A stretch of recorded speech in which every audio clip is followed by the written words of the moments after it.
Hello friends. आज हम cover करने चल रहे हैं पीसीएस 2021 के महत्वपूर्ण प्रश्न, कॉन्स्टिट्यूशन के महत्वपूर्ण प्रश्न जो कि पेपर में पूछे गए हैं, वनडे एग्जाम के लिए भी इम्पोर्टेंट है। तो क्वेश्चन नंबर 1 है, निम्नलिखित में से कौन सा शब्द भारतीय संविधान की प्रस्तावना में उल्लेखित नहीं है। तो फ्रेंड्स अब देख लीजिए भारतीय संविधान की इस प्रस्तावना में कौन कौन से शब्द उल्लेखित है। तो भारतीय संविधान की प्रस्तावना में संप्रभुता, पंथनिरपेक्ष, समाजवादी, लोकतांत्रिक गणराज्य का उल्लेख है, और जबकि संघीय शब्द का प्रस्तावना में कोई उल्लेख नहीं है। प्रस्तावना में सामाजिक, आर्थिक, राजनीतिक 3 प्रकार, न्याय 3 प्रकार और अभिव्यक्ति, धर्म, विश्वास व उपासना की स्वतंत्रता 5 प्रकार का भी उल्लेख है। और भारतीय संविधान की प्रस्तावना को अंगीकृत कब किया गया था? तो 26 नवंबर 1949 को अंगीकृत किया गया था। तो आपका राइट आंसर क्या हो जाएगा? तो आपका राइट आंसर ऑप्शन डी हो जाएगा, संघीय शब्द का कोई उल्लेख नहीं है। क्वेश्चन नंबर 2 है, हरियाणा राज्य का गठन कब किया गया था? तो फ्रेंड्स इसमें आपका राइट आंसर हो जाएगा ऑप्शन ए, 1 नवंबर 1966। पंजाब से टूटकर हरियाणा राज्य बना था और 30 मई 1987 को गोवा राज्य का गठन किया गया था और 15 नवंबर 2000 को झारखंड का गठन किया गया था जो कि बिहार से टूटकर बना था। और तेलंगाना जो राज्य है अमरावती से टूटकर बना था, उसको 2 जून 2014 को गठन किया गया था। क्वेश्चन नंबर 3, भारतीय संविधान के अंतर्गत निम्नलिखित में से कौन सा मौलिक कर्तव्य नहीं है? ऑप्शन ए, आम चुनाव में मतदान। ऑप्शन बी, वैज्ञानिक दृष्टिकोण की भावना का विकास। ऑप्शन सी, सार्वजनिक संपत्ति की सुरक्षा। ऑप्शन डी, संविधान का पालन तथा इसके आदर्शों का सम्मान। तो फ्रेंड्स इसमें आपका राइट आंसर हो जाएगा ऑप्शन ए, आम चुनाव में मतदान। आम चुनाव में मतदान एक संवैधानिक अधिकार है, ना कि मौलिक कर्तव्य है। तो इसीलिए आपका राइट आंसर ऑप्शन ए। मौलिक कर्तव्य जो है फ्रेंड्स, सरदार स्वर्ण सिंह समिति की सिफारिश पर 1976 में 42वें संविधान संशोधन के माध्यम से भाग 4A में जोड़ा गया था, जो कि वर्तमान अनुच्छेद 51A के तहत वर्णित है। 11 मौलिक कर्तव्य हैं। 11वां मौलिक कर्तव्य जो है 2002 के 86वें संविधान संशोधन के जरिए शामिल किया गया था। तो फ्रेंड्स इसमें आपका राइट आंसर क्या हो जाएगा? आम चुनाव में मतदान। नेक्स्ट क्वेश्चन, क्वेश्चन नंबर 4, निम्नलिखित में से किस व्यक्ति ने मूल अधिकारों को हमारे लोगों के लिए एक प्रतिज्ञा तथा सभ्य विश्व के साथ किया गया समझौता कहा है? तो फ्रेंड्स इसमें आपका राइट आंसर हो जाएगा ऑप्शन डी, एस राधाकृष्णन।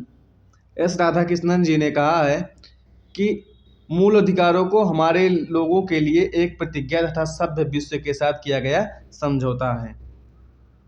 मूल अधिकार संविधान के अनुच्छेद 12 से 35 तक वर्णित है।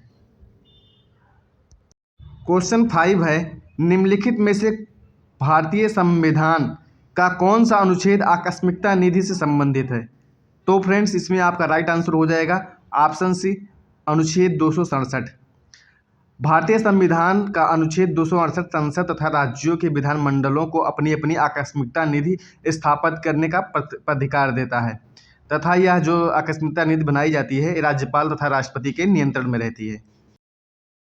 तो इसलिए आपका राइट आंसर क्या हो जाएगा? Option C, 267। वर्तमान में राष्ट्रीय आकस्मिक निधि 30,000 करोड़ रुपए है। क्वेश्चन नंबर 6 है, राजस्थान में राज्यसभा सीटों की संख्या कितनी है? तो फ्रेंड्स इसमें आपका राइट आंसर है ऑप्शन ए, 10। राजस्थान में राज्यसभा सीटों की संख्या 10 है। 11 जो है गुजरात में है और 12 कर्नाटक में है और 7 सीटें जो हैं पंजाब में हैं और सर्वाधिक सीटें जो हैं उत्तर प्रदेश में हैं, 31 सीट। और सबसे कम जो सीटें हैं वो नागालैंड, मणिपुर, त्रिपुरा, मिजोरम, मेघालय, अरुणाचल प्रदेश, सिक्किम और गोवा, यहाँ एक ही सीट है। नेक्स्ट क्वेश्चन, क्वेश्चन नंबर 7, भारतीय संसद की कार्यवाही में शून्यकाल का अर्थ है? ऑप्शन ए, जब विशेषाधिकार प्रस्ताव स्वीकृत होता है। ऑप्शन बी, प्रश्नकाल के ठीक पश्चात का काल। ऑप्शन सी, प्रश्नकाल के पूर्व का काल। ऑप्शन डी, सत्र का प्रथम घंटा।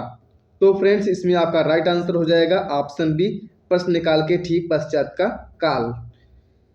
भारतीय संसदीय कार्यवाही में प्रश्नकाल के ठीक पश्चात का काल को शून्यकाल कहा जाता है।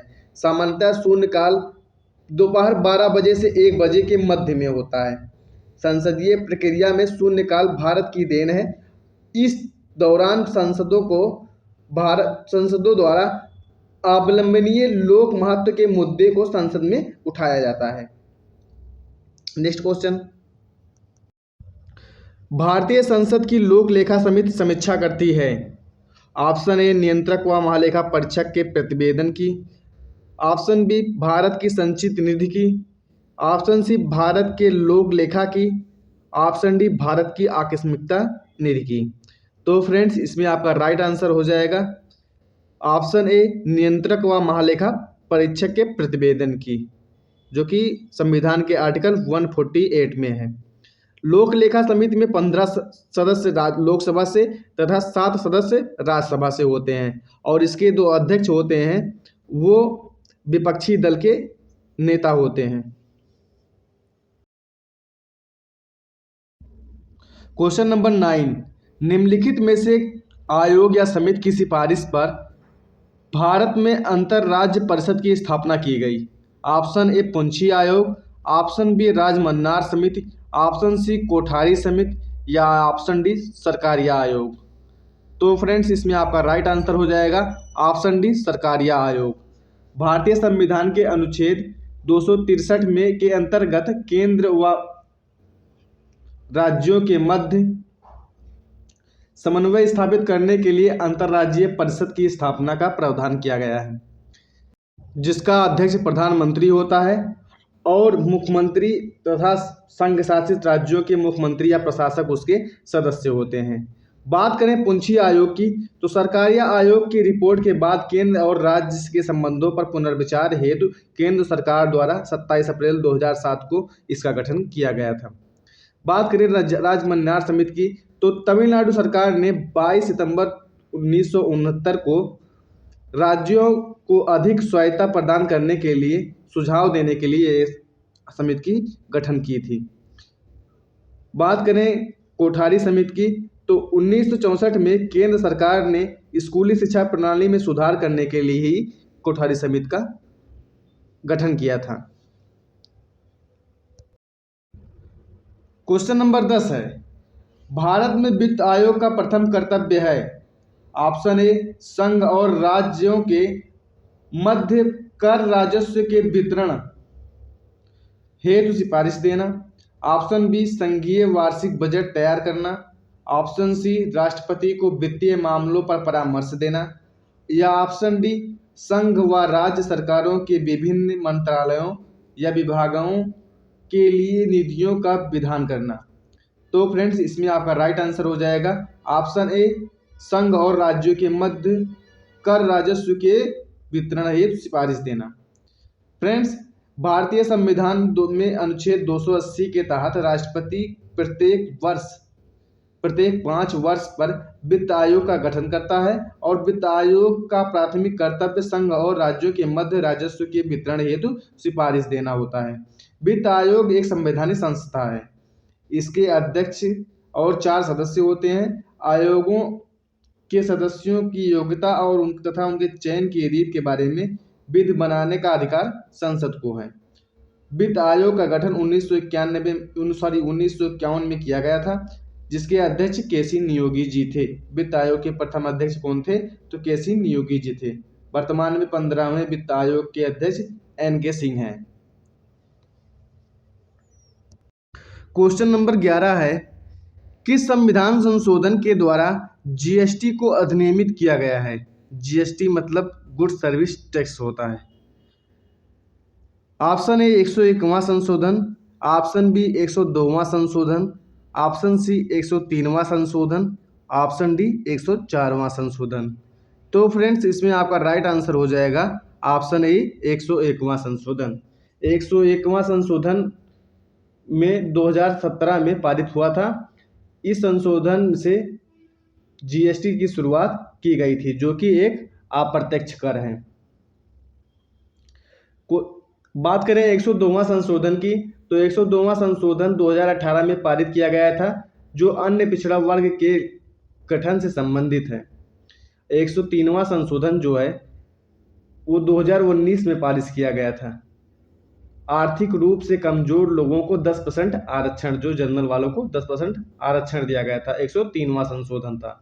104वां संशोधन में 2019 में पारित किया गया था। इसमें लोकसभा तथा विधानसभाओं में अनुसूचित जातियों एवं अनुसूचित जनजातियों के लिए 10 आरक्षण 10 वर्ष के लिए बढ़ा दिया गया था।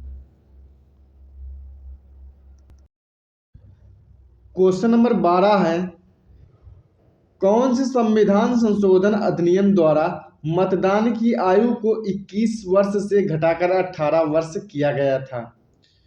ऑप्शन ए 66वां संशोधन, ऑप्शन बी 62वां संशोधन, ऑप्शन सी 61वां संशोधन या ऑप्शन डी 63वां संशोधन। तो फ्रेंड्स इसमें आपका राइट आंसर हो जाएगा ऑप्शन ए, ऑप्शन सी 61वां संशोधन, जो कि 1988 में किया गया था। संविधान के अनुच्छेद 326 में संशोधन किया गया था। बात करें 66वां संविधान संशोधन की, तो ये 1990 में हुआ था। इसके द्वारा 9वीं अनुसूची में विभिन्न राज्यों के 55 भू सुधार अधिनियम इसमें शामिल किए गए थे। और बात करें जब 62वां संविधान संशोधन की, तो ये 1979 में हुआ था, 1989 में हुआ था। इसके द्वारा अनुसूचित जाति एवं जनजाति के लिए आरक्षण लोकसभा व विधानसभा में आंग्ल भारतीयों को प्रतिनिधित्व में 10 वर्ष तक 2000 तक बढ़ाया गया था। आरक्षण जो है बढ़ाया गया था। बात करें 63वां संविधान संशोधन की, तो ये 1989 में ये भी हुआ था।